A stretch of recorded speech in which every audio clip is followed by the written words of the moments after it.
Assalamualaikum warahmatullahi wabarakatuh. Selamat datang kembali di channel Keramat Horor. Kali ini saya akan membawakan sebuah kisah. Kisah ini dialami oleh salah seorang narasumber. Saat itu si narasumber ini dia mengalami teror yang cukup menakutkan. Si narasumber sempat bingung kenapa dia mengalami teror tersebut. Karena dia orang yang tidak pernah jahat kepada orang lain. Namun ternyata teror tersebut itu karena kelakuan keluarganya dan dia yang harus mengalaminya. Bagaimana kisahnya? Simak terus videonya sampai selesai. Dan sebelum mulai ke ceritanya, alangkah baiknya kalian santaikan dulu saja diri kalian. Siapkan kopi, siapkan cemilan, supaya kalian lebih rileks saat mendengarkan. Kalau sudah, kita mulai saja ke ceritanya.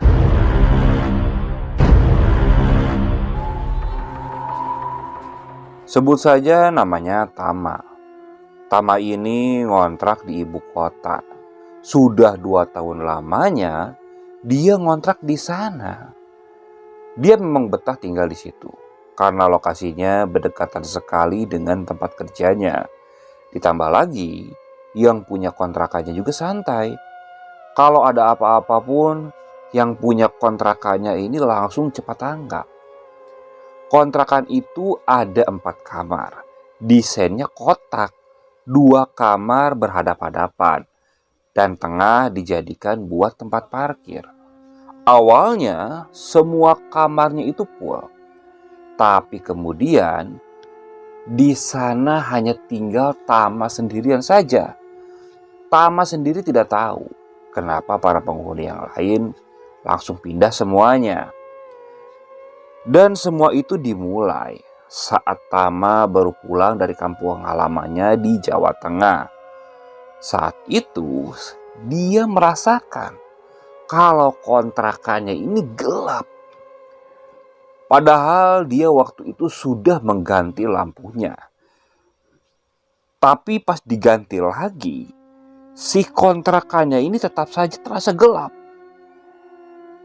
Sampai di sini, dia masih merasakan gak ada sesuatu yang aneh.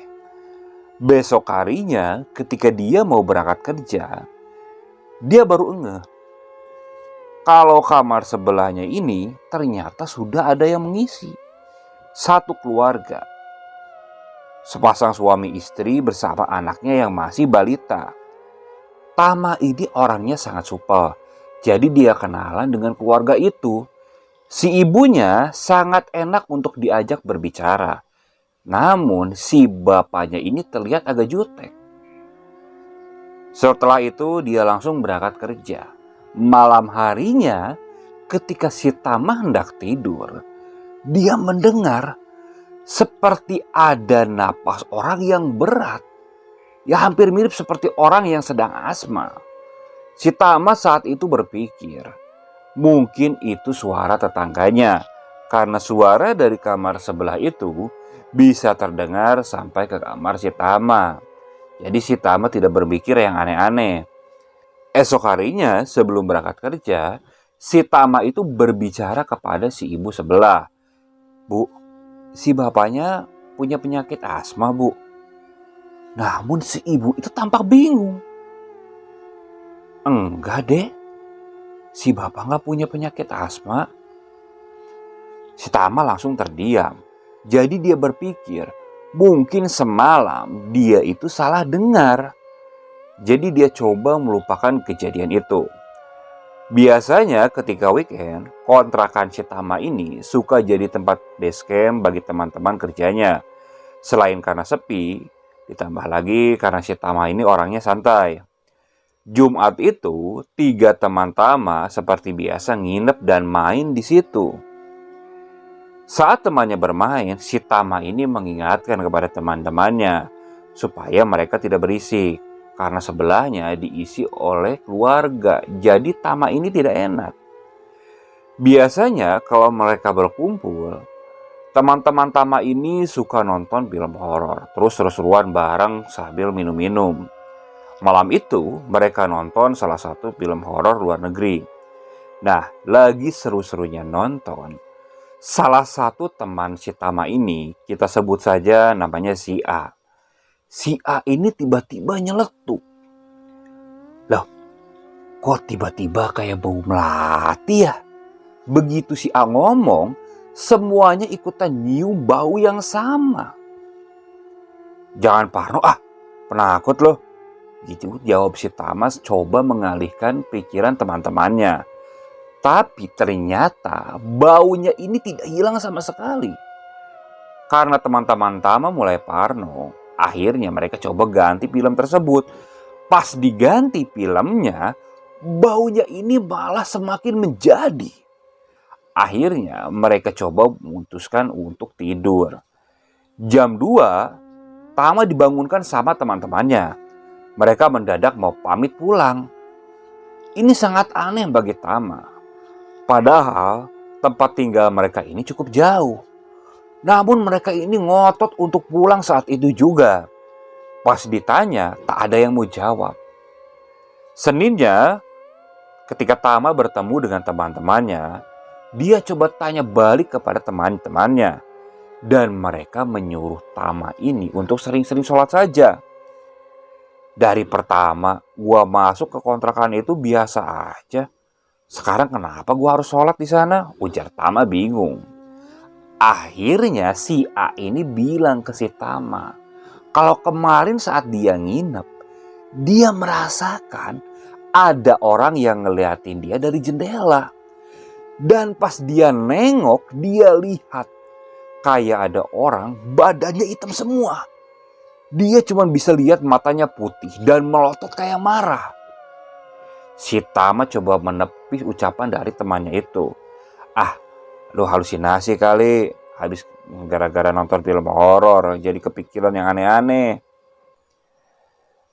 Si temannya itu hanya bisa terdiam. Si Tama juga berpikir, mana mungkin kontrakan yang sudah dia tempati selama 2 tahun ini mendadak menjadi angker. Padahal selama 2 tahun dia menempati tempat tersebut, dia tidak pernah merasakan ada sesuatu yang aneh. Nah, pas lagi ngobrol dengan si A, salah satu teman si Tama ini, kita sebut saja namanya si B. Si B ini mendengar percakapan mereka. Jadi dia menghampiri. Dan si B ini ternyata itu membenarkan apa yang diucapkan si A. Jadi si B ini melihat ada makhluk hitam itu tidak di luar jendela. Tapi dia melihatnya itu sedang duduk di atas lemari tepat di kamarnya si Tama. Si Tama langsung terdiam karena ucapan itu sudah dibenarkan oleh kedua temannya. Dan kedua temannya ini bilang kepada si Tama supaya si Tama menghubungi saja salah satu temannya. Sebut saja namanya si D. Si D ini orang yang dianggap paham dengan dunia spiritual. Nah, si Tama saat itu coba menepis saran dari teman-temannya. Karena si Tama yakin mungkin teman-temannya ini aja yang lagi iseng. Karena dia sendiri belum merasakan ada sesuatu yang aneh. Selama seminggu setelah kejadian itu, si Tama tidak pernah mengalami sesuatu yang aneh. Jadi dia semakin yakin kalau teman-temannya itu mungkin sedang iseng. Sampai pada sebuah malam, Tama masih ingat kejadian itu di malam Jumat. Esok harinya dia harus presentasi. Makanya dia bergadang sampai tengah malam buat bikin PPT. Nah, pas lagi seru-serunya bikin PPT, dia dengar suara anak kecil yang sedang main. Tama sebenarnya sedikit terganggu. Dia sempat berpikir, kenapa orang tua dari si anak kecil ini membiarkan anak kecilnya bermain di luar? Karena suara anak kecil ini seperti berada di luar kontrakan. Awalnya si Tama diamkan saja, namun lama-kelamaan dia mulai merasa risih. Jadi dia memutuskan untuk melihat keluar. Pas si Tama ini membuka jendela, di luar dia tidak melihat ada apapun di sana. Tama coba buka pintu untuk memastikan. Pas si Tama ini keluar, di luar benar-benar sepi. Bahkan tak terdengar ada suara sama sekali. Padahal sebelum si Tama keluar, dia masih mendengar suara anak kecil itu. Di situ, dia coba untuk menepis kembali pemikiran yang aneh-anehnya. Esok paginya, si Tama ini bercerita kepada teman-temannya. Teman-temannya masih menyarankan supaya si Tama menghubungi si D. Namun si Tama mengiyakannya saja. Malam harinya, ketika dia sedang dikontrakan, dia pesan makanan lewat online. Nah, sudah beberapa lama dia menunggu makanannya, tiba-tiba dia mendapat chat dari drivernya. Kalau makanannya itu dia simpan di lantai. Menerima foto dari driver tersebut, Tama sedikit kesal kan. Dia WA balik si driver itu. Kalau attitude drivernya nggak sopan, makanya dia akan mengasih bintang jelek. Dan tak berapa lama, si Tama ini ditelepon oleh driver tersebut. Bang, maaf, bukannya saya nggak sopan atau bagaimana bang. Tapi tadi bang, pas saya lagi sampai ke kontrakan abang, saya ngeliat bang, di depan kamar abang itu ada orang hitam bang. Awalnya saya kira itu abang. Saya coba panggil-panggil. Orangnya malah makin tinggi, makin tinggi. Ya udah saya lari bang. Saya takut, maaf bang. Saya bukan ngada-ngada bang. Setelah mendengar ucapan dari driver tersebut, si Tama mulai kepikiran. Malam itu juga si Tama minta kepada teman-temannya untuk dikirimi nomor si D. Singkat cerita, setelah berbasa-basi dengan si D ini bisa datang ke kontrakan si Tama pada hari Rabu. Nah, selama menuju hari Rabu, si Tama selalu digangguin hal-hal aneh setiap malamnya. Dari sepatunya yang tiba-tiba diumpetin, terus muncul bau wangi yang entah dari mana. Tapi mungkin yang paling teror itu suara ngetuk pintu kamarnya. Ya kalau ngetuknya pelan-pelan itu mungkin sudah biasa. Tapi ini ngetuknya ini seperti orang yang marah. Jadi pintu ini seakan digedor-gedor. Nah, si Tama awalnya coba buka. Namun ketika dia buka, itu di luar gak ada siapa-siapa. Bahkan si Tama ini nanya ke tetangga kontrakannya. Tapi jawabannya sama. Si tetangganya itu tidak melihat ada siapapun di luar sana. Bahkan dia tidak mendengar kalau pintu si Tama ini digedor-gedor. Si Tama mulai sebel dengan gangguan-gangguan seperti itu. Akhirnya dia nyeletuk. Kalau berani sekalian sajalah tunjukin muka kalian. Sini berantem sekalian lah. Ucap si Tama yang sudah sebel. Dan tiba-tiba setelah si Tama bilang seperti itu, cermin yang berada di kamar mandinya ini tiba-tiba jatuh dan pecah. Malam itu buat pertama kalinya si Tama sholat di kontrakan. Besoknya pulang kerja, si D ini langsung ke kontrakan Tama bareng si Tama. Sesudah buka gerbang, muka si D ini terlihat kaku. Bahkan selama di kontrakan, si D ini jarang ngomong kepada si Tama. Dia cuma assalamualaikum, kemudian mendengarkan cerita dari si Tama, dimulai dari kejadian teman-temannya yang menginap, dan akhirnya si Tama ini nanya ke D, baiknya bagaimana? Si D ini cuma menjawab, kayaknya mendingan lu pindah deh, gak beres di sini kayaknya. Emangnya ada apa? Si D tidak menjawab. Dia cuma bilang, mendingan lo pindah aja, udah gak baik di sini. Terus, lo sering-sering ibadah. Tama berpikir, mungkin ini solusi yang termudah. Tapi ternyata malah sebaliknya. Dia malah makin digangguin. Bau wangi mulai menyengat. Bahkan itu hampir muncul setiap malam. Lampu kamarnya sudah diganti beberapa kali. Tapi tetap saja, si kamarnya ini kayak gelap banget. Dan yang lebih parahnya lagi, Setiap Tama hendak tidur, dia selalu mendengar pintunya digedor-gedor. Tama mutusin buat merem dan baca sholawat. Pas lagi baca sholawat, dia malah mendengar di sampingnya ini seperti ada orang yang bernapas, tapi napasnya ini seperti orang yang bengek.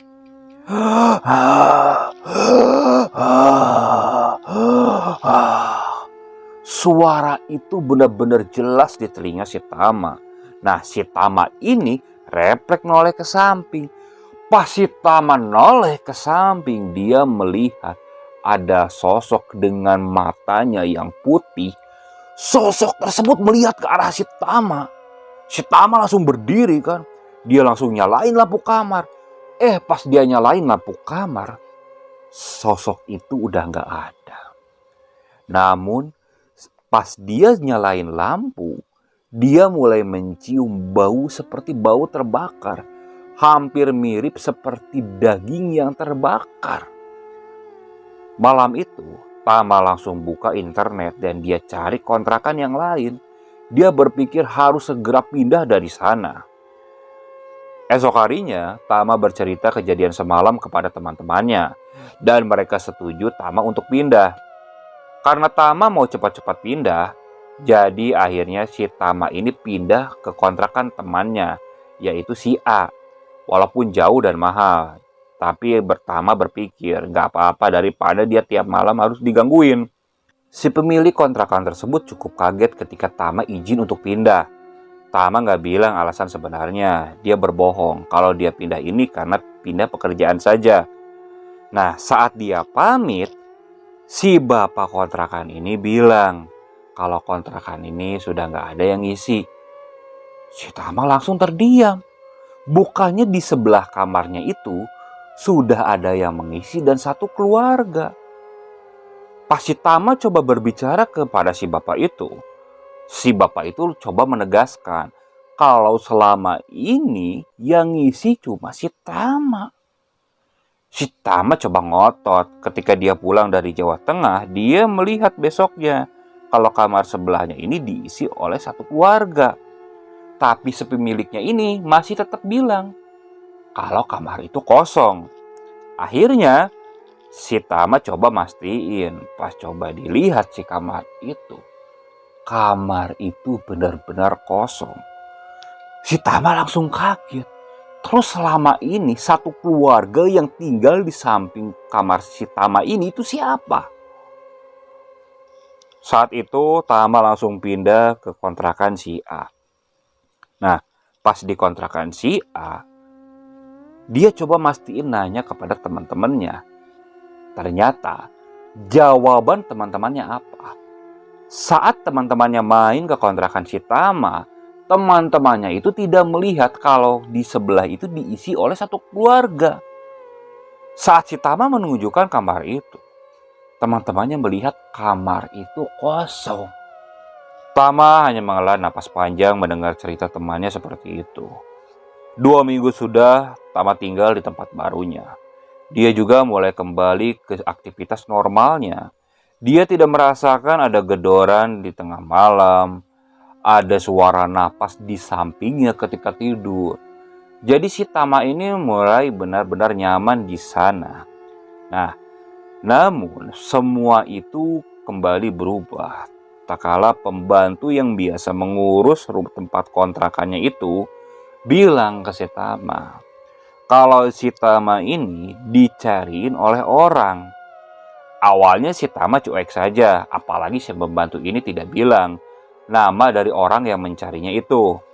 Namun setelah 3 kali si pembantu itu bilang kalau orang yang nyariin si Tama ini sudah beberapa kali bolak-balik, si Tama mulai penasaran kan. Dia tanya ciri-ciri orang tersebut. Pas ditanya, orangnya ini gak mau masuk mas. Tapi tiap kali saya bilang tunggu di dalam saja, orang itu tahu-tahu hilang mas. Ciri-ciri orangnya seperti apa mbak? Orangnya itu tinggi, agak besar, kulitnya coklat tua. Dari mukanya ini agak galak mas. Apa mas Tama punya utang? Jangan-jangan itu debt collector, Mas? Tanya si pembantu tersebut. Sementara temannya yang bernama si A ini ngakak mendengar cerita dari pembantunya tersebut. Namun si Tama langsung merinding. Karena apa yang dijelaskan oleh pembantunya itu sama persis dengan si bapak-bapak yang kemarin kontrak di sampingnya. Si Tama sengaja tidak bercerita kepada si A. Khawatirnya kalau dia cerita ke si A dan si A ketakutan, bisa-bisa dia diusir sama si A. Apalagi kalau tahu makhluk itu ternyata mengejar si Tama.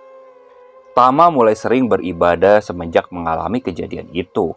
Nah, saat si Tama semakin sering beribadah, kejadian aneh itu semakin menjadi. Kini semua penghuni tempat itu mulai mencium ada bau sangit dari kamar si Tama.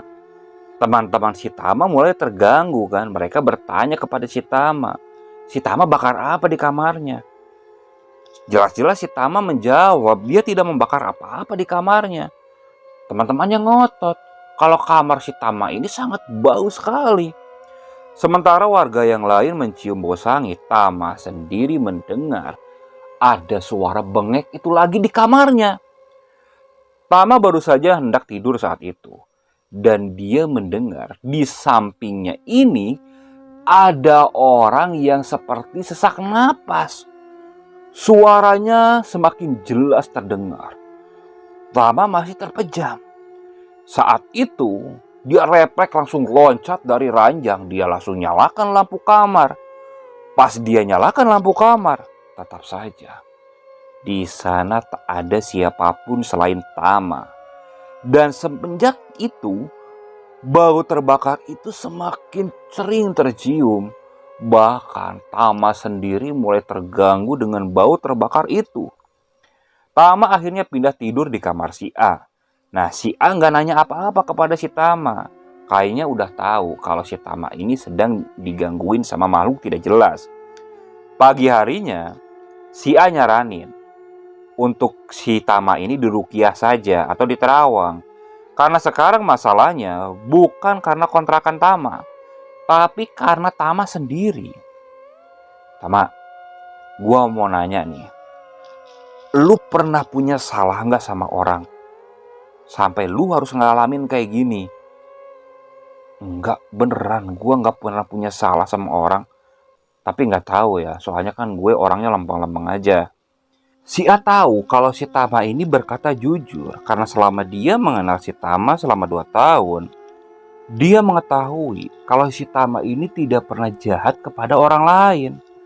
Jadi saat itu si A menyarankan si Tama untuk menghubungi si D. Si Tama pun mengiyakan. Namun belum sempat si Tama menelepon si D, tiba-tiba dia mendapatkan kabar dari kampung halamannya di Jawa Tengah bahwa omnya ini meninggal dunia. Saat itu si Tama sempat kaget kan. Akhirnya dia memutuskan untuk pulang. Sebenarnya terakhir dia pulang ke kampung halamannya itu saat orang tuanya meninggal. Tapi dia tidak menceritakan kepada teman-temannya kenapa orang tuanya meninggal. Bagi dia itu semacam aib. Namun kini ternyata kejadian yang menimpa bapaknya ini harus dialami oleh omnya. Karena omnya ini mengalami hal yang sama. Maaf, bapaknya Tama dan omnya ini mereka meninggal karena bunuh diri. Tapi sebelum mereka meninggal, sekitar 40 harian, mereka mengalami hal yang sama. Sakit mendadak, terus mereka sering berteriak-teriak sendiri. Malam harinya setelah selesai tahlilan, si Tama ini bertanya kepada keluarganya yang datang di sana. Sebenarnya apa yang terjadi di keluarga ini? Karena Tama memang dianggap bocah di dalam keluarga ini, jadi pertanyaannya itu tidak dijawab. Yang ada si Tama malah dimarahin sama tantenya. Saat itu si Tama langsung bete, jadi dia memutusin buat nongkrong bareng tetangganya. Pas dia nongkrong bareng tetangganya, awalnya si tetangganya ini bertanya kepada si Tama bagaimana kehidupan di ibu kota. Ya si Tama pun menceritakan. Namun lama-kelamaan obrolannya ini pindah ke topik si omnya. Salah satu tetangganya nyeletuk bahwa bapaknya Tama, omnya Tama punya teman dekat. Dulu mereka selalu bareng. Dan nama teman dekatnya itu adalah si E. Dan si E ini paling tahu tentang bapaknya sama omnya. Kalau Tama pengen tahu soal mereka, sebaiknya Tama bertanya kepada si E ini. Itu celetuk dari tetangganya. Besoknya, Tama mulai mencari di mana si E ini tinggal. Karena dia sudah kepalang kepo dengan misteri kematian bapak sama omnya. Di kepala Tama mungkin ada hubungannya dengan teror yang menimpa dirinya di ibu kota. Singkat cerita, Tama berhasil menemukan rumah si E. Di sana dia disambut oleh istrinya. Tapi yang bikin Tama terkejut ketika sampai di sana, ternyata si E ini baru seminggu yang lalu meninggal. Dan katanya si E ini meninggal bunuh diri. Dan itu sama persis seperti bapak dan omnya si Tama. Si Tama tidak bertanya lebih jauh kepada istrinya si E ini. Setelah itu dia langsung pamit. Nah, sepanjang jalan pulang ke rumah, si Tama ini berpikir, apa jangan-jangan bapaknya, omnya, sama si E ini punya keterlibatan sesuatu? Apa mereka punya rahasia yang ada hubungannya dengan teror yang dialami oleh si Tama? Sesampainya di rumah, dia tidak menceritakan hal tersebut kepada ibu atau tantenya. Dia langsung masuk ke kamar. Hingga selesai acara tahlilan, si Tama tidak nongkrong bareng tetangganya. Dia langsung istirahat di kamar. Saat dia hendak istirahat, tiba-tiba si D menghubungi si Tama. Si Tama merasa kebetulan kan. Dia langsung menceritakan apa yang terjadi. Si D ini nyuruh si Tama untuk melakukan sesuatu. Jadi, si Tama disuruh untuk tidur pakai pakaian bapaknya di atas tikar tanpa kasur. Habis itu, si D ngasih bacaan yang mesti dibaca si Tama sebelum tidur. Si Tama ngelakuin apa yang disuruh si D. Bangun-bangun, muka si Tama ini pucat. Keringat membasahi bajunya. Karena dia mengalami mimpi yang sangat menyeramkan. Di mimpinya, si Tama ini melihat bapaknya, omnya, sama si E kayak ada di sebuah rumah. Terus habis itu dia mendengar ada suara perempuan yang nangis kencang banget. Pas dia cerita deskripsi rumah tersebut kepada ibunya, ibunya tidak tahu di mana rumah itu. Malamnya habis yasinan, dia tanya kepada tetangganya soal rumah yang ada di dalam mimpinya. Sekali lagi, dia tidak menemukan jawaban yang pasti. Malam itu, Tama disuruh tidur di rumah tantenya. Tama tidur di kamar di dekat dapur karena semua ruangannya terisi. Pukul 1:30 malam, si Tama ini kebangun karena dia mendengar ada suara orang yang sesak napas lagi. Tadinya dia kira itu suara tantenya yang sedang ngorok, tapi ternyata bukan. Si Tama langsung duduk dari kasur. Dia konsentrasi untuk dengar suara di rumahnya. Demi apapun, dia bisa mendengar suara bengek itu semakin lama, semakin kencang terdengar. Tama sudah mulai merinding. Dia coba ngelepasin selimutnya dan tiba-tiba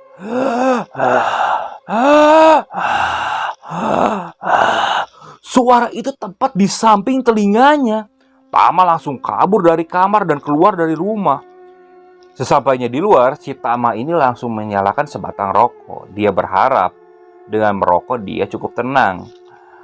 Nah, kebetulan rumah tantenya ini berada di perkampungan yang bergang dan rumah tantenya berada di kedua sebelum jalan buntu. Malam itu saat sedang merokok, si Tama merasakan ada sesuatu yang aneh. Kenapa? Karena malam itu di luar benar-benar hening. Bahkan suara jangkrik pun tidak terdengar. Si Tama coba menajamkan telinganya. Saat dia menajamkan telinganya, dia mendengar ada orang yang sholawatan. Lama-kelamaan, dia melihat ada sekelompok orang yang lewat. Dan orang yang lewat itu bawa keranda mayat. Mereka berjalan menuju jalan buntu. La ilaha illallah, la ilaha illallah. Kedengaran banget di tengah-tengah kesunyian. Tama diam. Dia bingung siapa yang meninggal. Dan pertanyaan yang keduanya, kenapa pagi-pagi buta seperti ini harus dikuburkan? Begitu sadar kalau arah pembawa keranda mayatnya ini ke jalan buntu, Tama kayak tidak bisa bergerak. Malam itu entah kenapa si Tama seperti kesirep. Dia langsung tak sadarkan diri di depan rumah. Bangun-bangun dia langsung ditanya sama tantenya kenapa dia tidur di teras. Si Tama juga bingung kenapa dia bisa pingsan di sana. Si Tama lalu bertanya kepada tantenya, tadi malam siapa yang meninggal tante? Jelas-jelas si tantenya kaget menerima pertanyaan dari si Tama.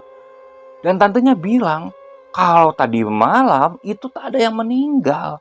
Kalau ada yang meninggal pun, di sini tidak pernah dimakamkan malam hari, pasti pagi harinya. Si Tama langsung merinding mendengar jawaban dari tantenya. Saat itu tantenya masih menawari si Tama supaya hari itu si Tama nginep di rumahnya. Jelas-jelas si Tama menolak, karena dia khawatir malam itu dia mengalami kejadian serupa lagi. Jadi dia pulang ke rumah ibunya. Setelah selesai tahlilan, si Tama langsung minum obat yang ada efek obat tidurnya supaya dia bisa lekas untuk tidur. Namun parahnya bukannya ngantuk, mata si Tama ini malah segar. Dia tidak bisa tidur sama sekali. Padahal beberapa kali dia coba paksakan, namun tetap saja seperti itu. Nah, setelah tengah malam, si Tama ini mulai mendengar suara-suara. Awalnya, suara itu jauh.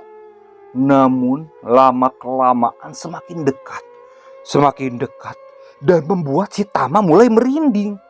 Dia kembali mendengar suara la ilaha illallah, la ilaha illallah. Suara itu persis seperti semalam yang ia dengar. Suara orang yang mengiringi keranda. Si Tama langsung menjamkan matanya. Dia bersembunyi di balik selimut. Dan tak berapa lama dia mendengar pintu kamarnya ini seperti dibuka.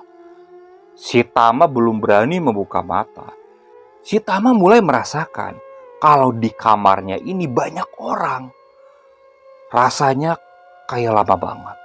Tapi akhirnya suara itu menghilang. Namun pas si Tama membuka mata, dia melihat di depan kasurnya ini ada keranda mayat. Si Tama langsung berteriak-teriak saat itu juga. Dan saat si Tama berteriak, ibunya langsung bangun. Si Tama lalu menjelaskan apa yang dia lihat. Ibunya malah menangis. Aduh, kamu jangan kayak bapakmu dong, nak. Si Tama langsung kaget. Emang bapak mengalami hal yang sama sebelum meninggal? Dan ibunya bercerita kalau bapaknya melihat keranda ketika hendak meninggal.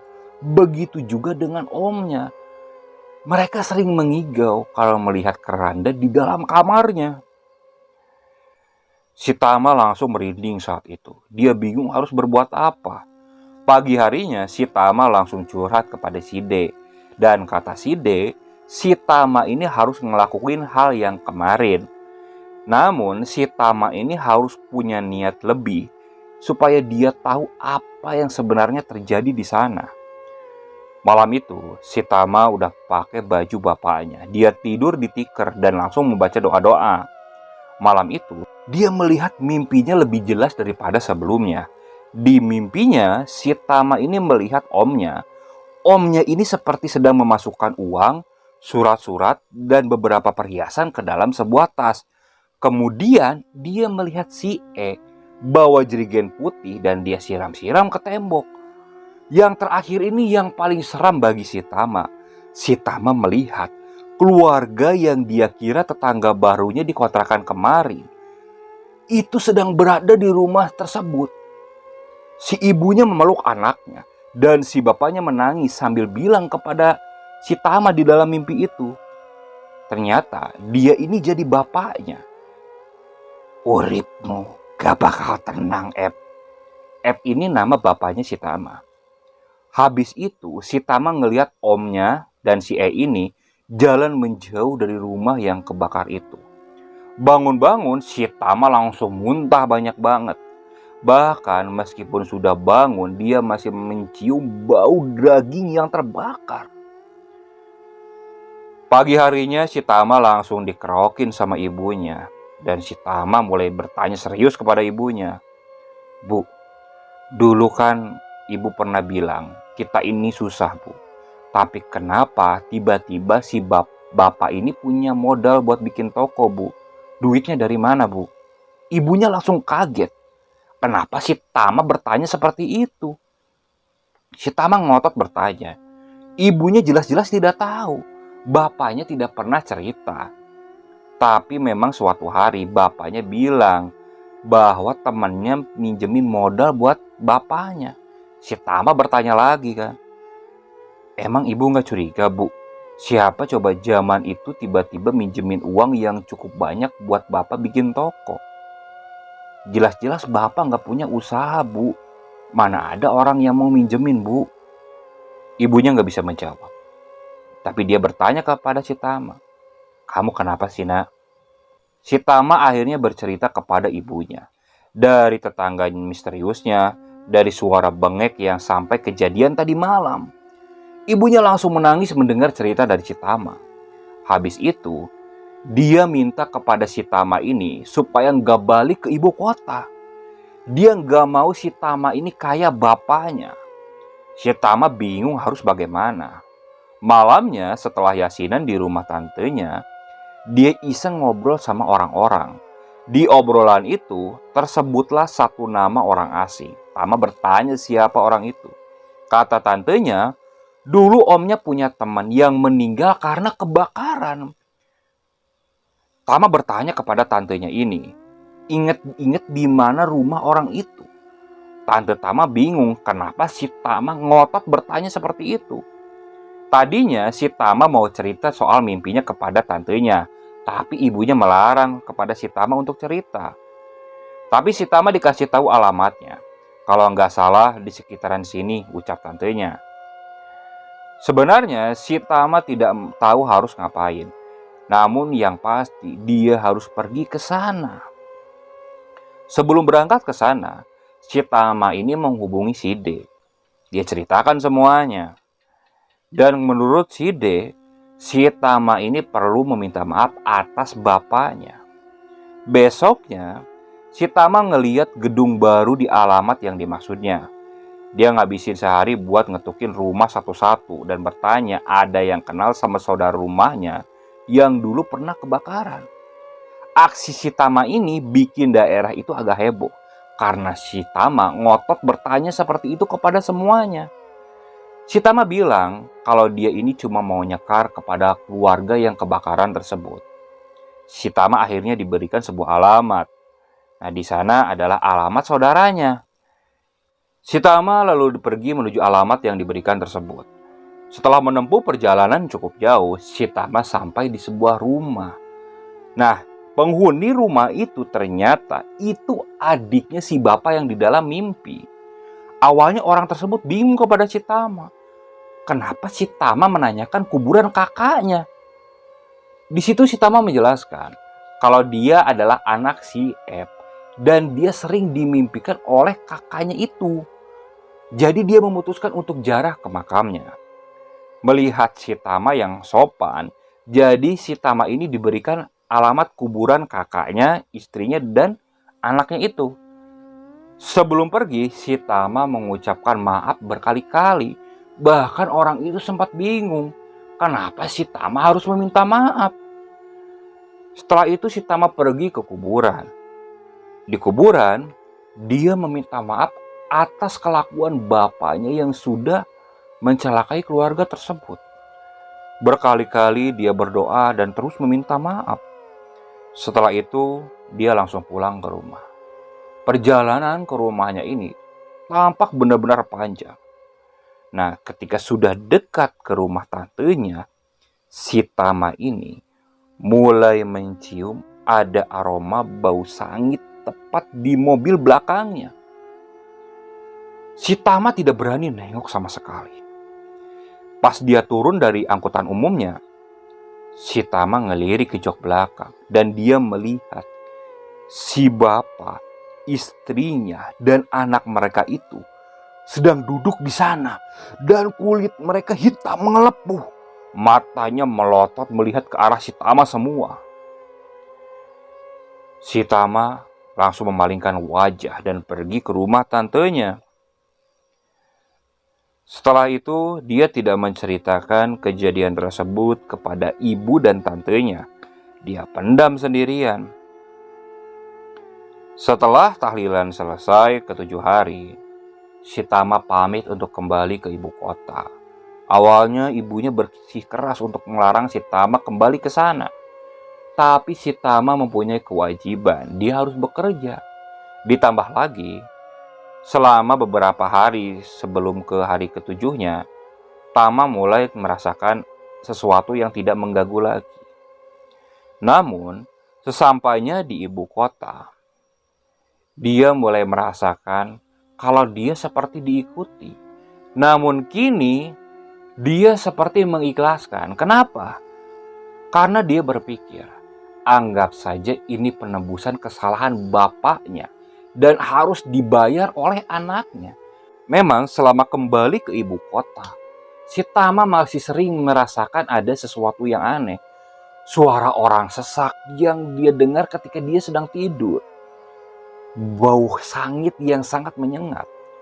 Namun si Tama benar-benar berdamai dengan keadaan seperti itu. Jadi dia sudah mengikhlaskan. Dan teman-temannya, mereka tidak merasakan ada sesuatu yang aneh. Kalau dulu bau sangit itu sampai tercium oleh teman-temannya, kini tidak. Hanya tercium oleh Tama saja. Entah sampai kapan kejadian itu berlanjut. Namun ketika terakhir berbincang pun, si Tama masih sering merasakan hal yang sama, tapi tidak terlalu sering. Ya dari sebulan mungkin ada 3-4 kali dia mengalami hal seperti itu. Oke, sekian untuk cerita kali ini. Saya mohon maaf apabila masih banyak kekurangan dalam pembawaan ceritanya. Ambil hikmahnya dari cerita ini, yang buruknya silakan kalian buang. Saya ucapkan terima kasih juga kepada narasumber dan para penonton yang terus setia mengikuti cerita dari channel Keramat Horor ini. Semoga kalian selalu diberikan kesehatan, dilancarkan rezekinya, dan dijauhkan dari musibah. Terus ikuti cerita yang dibawakan oleh channel Keramat Horor ini. Assalamualaikum warahmatullahi wabarakatuh.